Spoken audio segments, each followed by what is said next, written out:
खबरों के सिलसिले को आगे बढ़ाएंगे। आप बताएंगे कराची में मुस्लिम लीग नून वफ़द ने गवर्नर हाउस में MQM रहनुमाओं से मुलाकात की है, जिसमें वज़ीर आज़म और मुसल्लह अफ़वाज को खराज तहसीन पेश किया गया।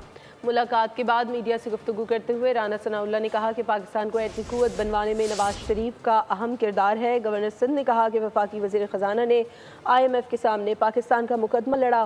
फारूक सत्तार बोले, पूरी कौम में जज्बा है, मुआशी अहदाफ बेहतर हुए हैं।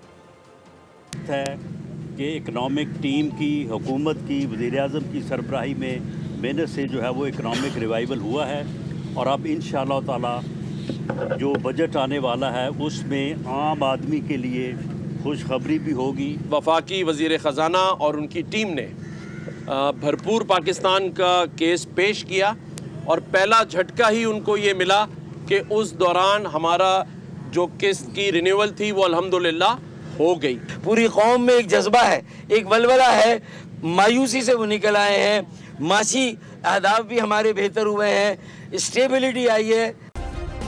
सब्सक्राइब करें और बेल दबाएं ताकि कोई खबर रह न जाए।